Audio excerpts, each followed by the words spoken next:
نحمده ونصلي على رسوله الكريم أما بعد فقد قال الله تبارك وتعالى في الكلام المجيد والفرقان الحميد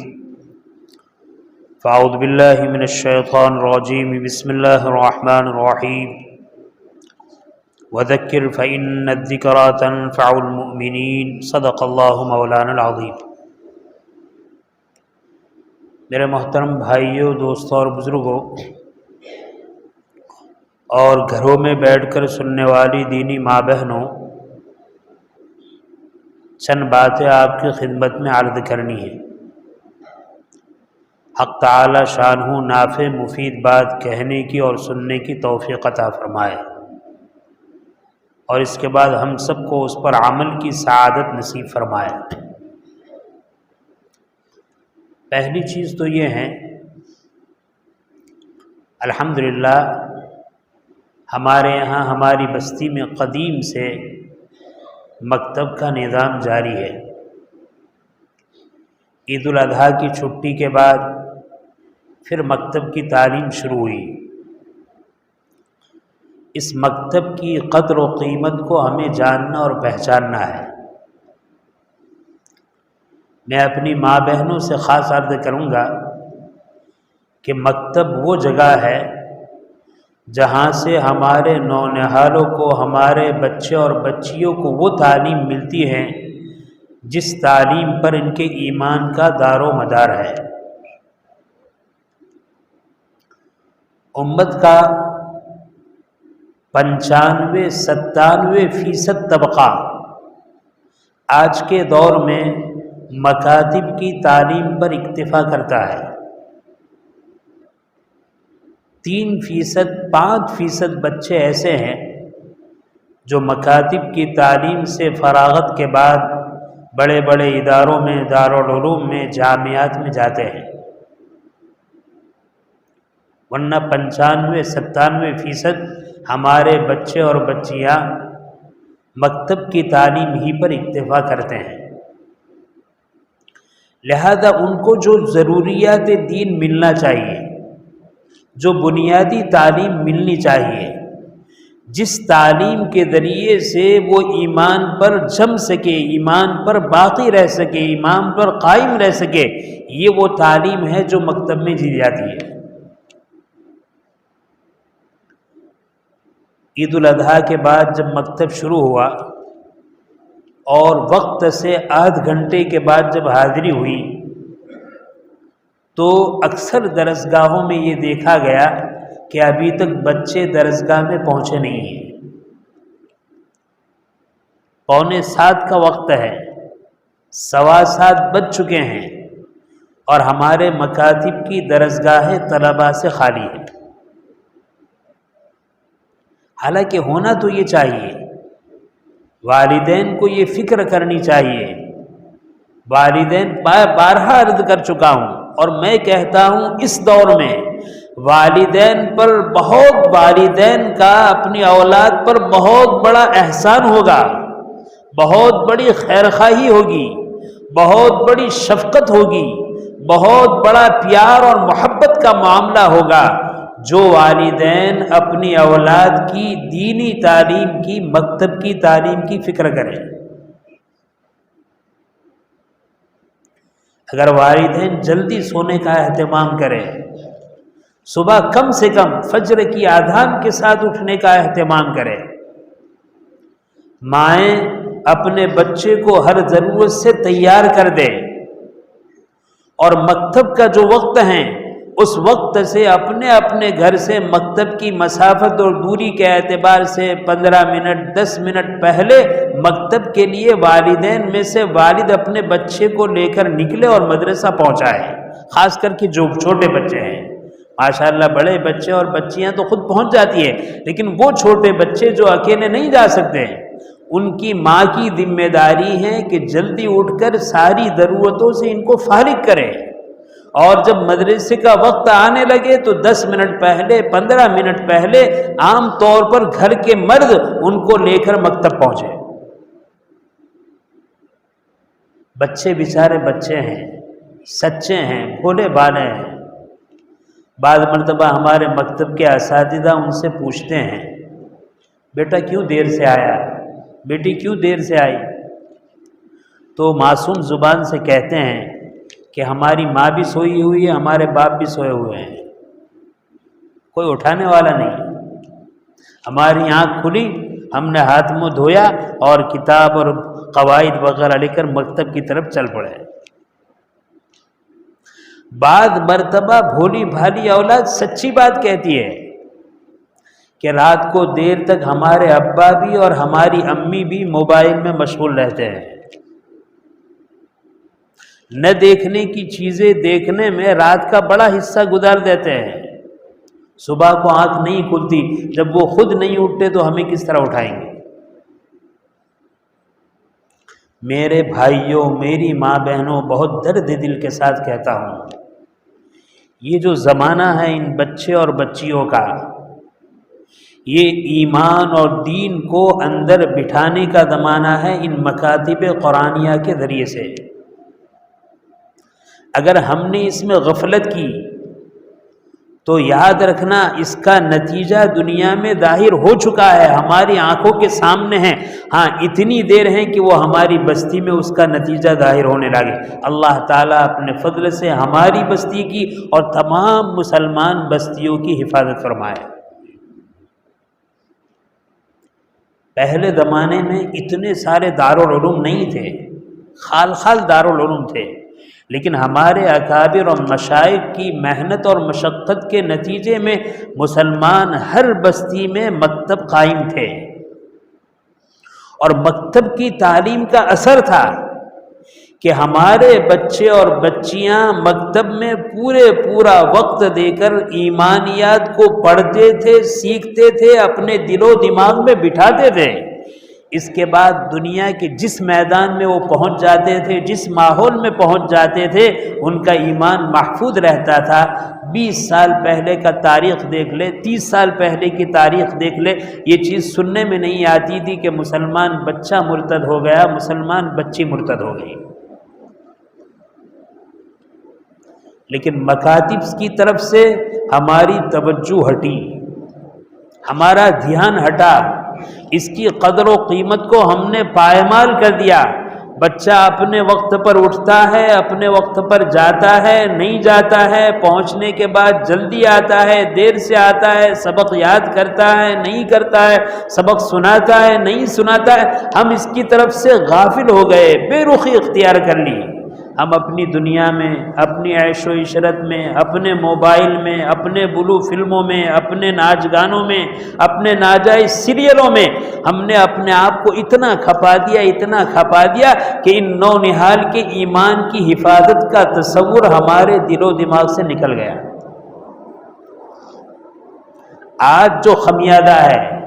یہی ہمارے بچے جو کل بھی مکتب میں پڑھتے تھے آج بھی مکتب میں پڑھتے ہیں، لیکن وقت زیادہ نہیں دیا جاتا ہے، والدین کی طرف سے توجہ نہیں ہے۔ استاد محنت کرے تو کتنی کرے؟ نتیجہ یہ ہے ہمارا بچہ مکتب کی تعلیم سے آگے پہنچتا ہے، ہائی اسکولوں میں پہنچتا ہے، کالج میں پہنچتا ہے، برا ماحول ملتا ہے، وہ اپنی شریعت سے، اپنے شریعت کے احکام سے، وہ سنت اور فرائض سے نہیں، ایمان سے ہاتھ دھو بیٹھا ہے۔ بے شمار واقعات ہے، اس کی ایک بنیادی وجہ یہ ہے۔ ہم نے اپنے اساتذہ میں سے ایک بہت بڑے بزرگ استاد سے یہ بات سنی۔ پہلے زمانے میں منشی کہتے تھے اسکول کے ہیڈ ماسٹر کو، پرنسپل کو۔ بعض جگہ ماشاءاللہ وہ مسلمان ہوتے تھے اور اتنے دیندار ہوتے تھے کہ جہاں وہ اسکول میں ہیڈ ماسٹر اور پرنسپل ہوتے تھے وہاں مکتب کے مدرس بھی ہوتے تھے۔ اس زمانے میں، یعنی قدیم زمانے کی بات، ایسا سمجھیے کہ 60-70 سال پہلے کی بات، اس زمانے میں ان منشیوں کا حال یہ ہوتا تھا، مکتب میں بھی پڑھاتے تھے، اسکول میں بھی پڑھاتے تھے۔ اگر اسکول میں کسی کتاب میں کوئی ایسا مضمون آیا جو مضمون سچ اور حق پر مبنی نہیں ہے، جس میں غلط بات ہے، تو جب اس پارٹ کو، اس سبق کو پڑھانا ہوتا، مثال کے طور پر اورنگزیب عالمگیر رحمت اللہ علیہ ہندوستان کے بہت اچھے بادشاہ، بہت عادل بادشاہ، بہت شریف بادشاہ، خدا سے ڈرنے والے بادشاہ تھے، اور ان کے زمانے میں اسی ہندوستان میں ملک کا ایک ایک باشندہ، ملک کا ایک ایک رہنے والا، چاہے وہ اسلام مذہب سے تعلق رکھتا ہو، چاہے اسلام کے علاوہ کسی مذہب سے تعلق رکھتا ہو، عیسائی ہو، پارسی ہو، سکھ ہو، ہندو ہو، کسی بھی مذہب سے تعلق رکھتا ہو، اسلام کے عدل و انصاف کا عالم یہ تھا کہ اسی ہندوستان میں ہر ایک بہت محبت کے ساتھ، اپنے حقوق کی رعایت کے ساتھ، بھائی بندی کے ساتھ زندگی گزارتے تھے۔ لیکن اس وقت بھی انگریز کی ناپاک پالیسی یہ تھی کہ وہ آپس میں ہندو مسلم اختلاف برپا کرنے کے لیے، آپس میں لڑائی فتنہ برپا کرنے کے لیے اسکولوں کے نصاب میں بعض ایسے اسباق رکھ دیتے تھے جس اسباق میں یا تو ان بادشاہوں کے بارے میں آدمی کا ذہن غلط بنے۔ مجھے خود سنایا ہمارے استاد نے کہ ہمارے استاد کا حال یہ تھا کہ اس زمانے میں ایک پارٹ اور ایک سبق ایسا تھا جس میں یہ لکھا تھا کہ اورنگزیب بڑا ظالم بادشاہ تھا۔ استاد تو پڑھانے سے پہلے سبق کو پڑھتا ہے، جب اس سبق کو پڑھانے کا وقت آیا تو ماشاءاللہ وہ ہیڈ ماسٹر اور وہ ٹیچر اتنے اچھے تھے کہ اسلامی تاریخ میں حضرت عالمگیر رحمت اللہ علیہ کی جو سوانح ہے اس سوانح کا مطالعہ کیا، اور مطالعہ کرنے کے بعد جب وہ سبق دینے کا وقت آیا، پہلے پوری اس کی سیرت کو، اس کی سوانح کو، اس کے جیون چریتر کو، اس کے حالات کو بچوں کے سامنے بیان کیا کہ یہ ایسا عدل و انصاف والا، ایسا رحم پرور، ایسا شفقت کرنے والا، ایسے لوگوں کی رعایت کرنے والا بہت اچھا بادشاہ تھا۔ پوری تاریخ سنائی، اس کی ہسٹری سنائی، اور سنانے کے بعد وہ سبق پڑھایا۔ اس سبق میں وہ جملہ آیا کہ اورنگزیب ظالم بادشاہ تھا۔ کہا کہ میں نے جو بات کہی وہ حقیقت ہے، یہ غلط ہے۔ مجھے بتلانا یہ ہے کہ اسلامی معاشرے میں معلم نہیں، مکتب کے استاد نہیں، اسکول کے ٹیچر کا یہ حال تھا کہ وہ ہمارے بچوں کے عقیدے، ہمارے بچوں کی ذہن سازی، ہمارے بچوں کی دینی تربیت کے لیے اتنا بہترین نظام بناتے تھے کہ اسکول کے پڑھنے والے بچوں کو بھی ایک غلط میسج پہنچے، ایک غلط تعلیم پہنچے، اس سے بچانے کے لیے حقیقی اور صحیح تعلیم کو پیش کرتا تھا۔ میرے بھائی، اس وقت بہت زیادہ ضرورت ہے کہ ہم اپنے بچوں کے مکتب کی تعلیم کو خوب اہمیت دیں، اور اہمیت اس انداز سے دے کہ ہمارا بچہ مکتب میں وقت پر پہنچ رہا ہے یا نہیں پہنچ رہا ہے، مکتب کا جو وقت متعین ہے پورا دے رہا ہے یا نہیں دے رہا ہے، استاد صاحب نے جو سبق دیا ہے یا اسکولوں میں ٹیچر صاحب نے جو سبق دیا ہے اس کے اوپر اس کی نظر ہے، یاد کیا ہے یا نہیں کیا ہے۔ یہ ہماری ذمہ داری ہے۔ اگر ہم نے اس ذمہ داری سے اپنے آپ کو دور رکھا تو اس سے دور رکھنے کی وجہ سے وہ وقت قریب ہے، وہ وقت دور نہیں ہے۔ ذمہ داری کو دور رکھا تو وہ وقت دور نہیں ہے کہ ہمارے بچے ایسی حرکتیں کرے، ایسے کارنامے انجام دے کہ ماں باپ خون کے آنسو روئے اور اس کی تلافی نہ ہو سکے۔ اس لیے میں عرض کروں گا، خاص کر کے مسلمان والدین جلدی سونے کا اہتمام کریں اور جلدی اٹھ کر اپنے بچوں کو تیار کریں، اور تیار مدرسے کی لائن سے بھی کرے، اسکول کی لائن سے بھی کرے، اور وقت پر ان کو پہنچائے۔ دوسری کوتاہی یہ ہوتی ہے، وہ بیچاری ماں بہنیں جو پورا دن گھر پر کام کرتی ہیں، رات کو شوہر کی خدمت کرتی ہیں، صبح کو بچے کو تیار کرتی ہیں، مدرسے میں پہنچانے کی خدمت بھی اسی کی ہے، یہ اس کا کام نہیں ہے۔ اس نے اپنے گھر کی ساری ذمہ داری کو پورا کر لیا ہے۔ اب باپ کا کام ہے، بھائی کا کام ہے، مردوں کا کام ہے گھر کے کہ وہ جلدی سے اپنے بھائی کو، اپنے بچے کو، اپنے بھانجے کو، اپنے بھتیجے کو مدرسے کے وقت پر مدرسے میں پہنچائے۔ آدھ گھنٹہ گزر جائے اور طلباء کی جو تعداد ہے اس میں آدھی تعداد بھی مکتب میں نہ پہنچے، میرے بھائی اس سے بڑی غفلت کیا ہوگی؟ پہلی بات تو یہ ہے کہ خاص اس پر دھیان اور توجہ دینے کی ضرورت ہے۔ دوسری ایک اہم بات یہ عرض کرنی ہے، ماشاءاللہ مسلم معاشرہ ہے، مسلم سوسائٹی ہے، الحمدللہ اللہ کی فضل سے نوجوان کچھ نہ کچھ نماز کا اہتمام کرتے ہیں۔ ایسے وقت میں ہماری مسجدوں میں چھوٹے چھوٹے بچے بھی آ جاتے ہیں۔ آپ اس مسئلے کو اچھی طرح سمجھیں، ایسا نہیں کہ بچے مسجد میں آ ہی نہیں سکتے، اور ایسا بھی نہیں کہ جتنی عمر کا اس کو لانا ضروری ہے، نہیں، شریعت اسلام نے ہر ایک کے لیے حد مقرر کی ہے۔ بعض مرتبہ ایسے بچے مسجد میں آ جاتے ہیں جو بیچارے اتنے چھوٹے ہیں، اتنے بے شعور ہیں کہ ان کو معلوم نہیں ہے کہ مسجد کیا ہے۔ جس طرح وہ اپنے گھر کو گھر سمجھتا ہے، مسجد کو بھی ایک گھر سمجھتا ہے، شعور ہی نہیں، چھوٹا ہے، بے سمجھ ہے۔ حضرت نبی کریم صلی اللہ علیہ وسلم کی حدیث ہے، جنبوا مساجدکم صبیانکم ومجانینکم، او کما قال علیہ الصلوۃ والسلام، تم اپنی مسجدوں کو دور رکھو، مسجدوں سے دور رکھو اپنے بچوں کو اور اپنے ان لوگوں کو جو بیچارے مجنون اور پاگل ہیں۔ معلوم ہوا کون سے بچے؟ جو بچے بیچارے بالکل بے شعور ہے، بے سمجھ ہیں، جن کو پتہ نہیں کہ مسجد کیا ہے، مسجد میں کیا کرنا ہے، ان کے لیے مسجد، کھیل کا میدان اور گھر سب برابر ہیں۔ ایسے بے شعور بچوں کو مسجد میں لانے کی ممانعت حدیث میں ہے، اور اسی وجہ سے ہمارے فقہا میں سے فخر گجرات، فقیہ العصر حضرت مولانا مفتی سید عبد الرحیم صاحب لاجپوری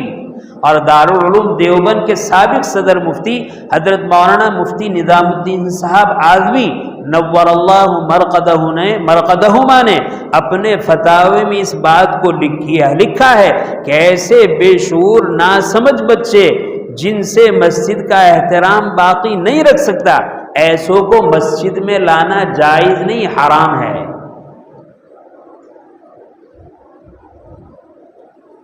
ہاں، وہ بچے جن میں شعور ہے، عمر کی کوئی قید نہیں، جن میں شعور ہے، سمجھ ہے۔ بعض حدیث میں آتا ہے اتنا شعور ہو کہ دایاں کیا ہے بایاں کیا ہے اس کو جانتے ہو تو نماز کا حکم کرو، لہذا اس کے اندر اتنا شعور ہے،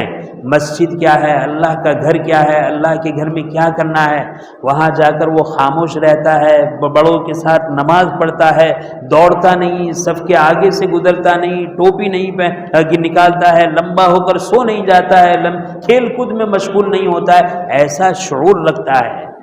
تو ایسے باشعور بچوں کو بہت محبت کے ساتھ، شفقت کے ساتھ مسجد کا ادب احترام سکھلاتے ہوئے بچپن ہی سے مسجد میں لانے کی کوشش کرنا چاہیے۔ فرق کو سمجھیں۔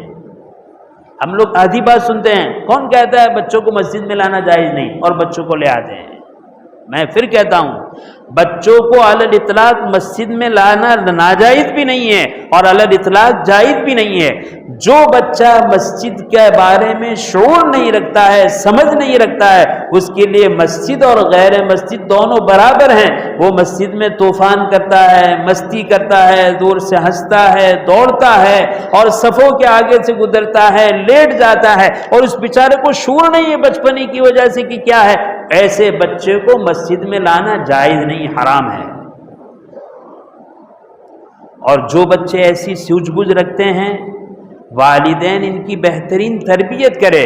مسجد کے آداب کو سکھلائے اور مسجد میں ضرور لائے۔ دوسرا مسئلہ یہ ہے، بچوں کو کہاں کھڑا کیا جائے؟ بیرون ملک میں وہاں کے حالات کی وجہ سے، یا شہروں میں وہاں کے حالات کی وجہ سے بچوں کو بالغوں کی صف میں کھڑا کرتے ہیں۔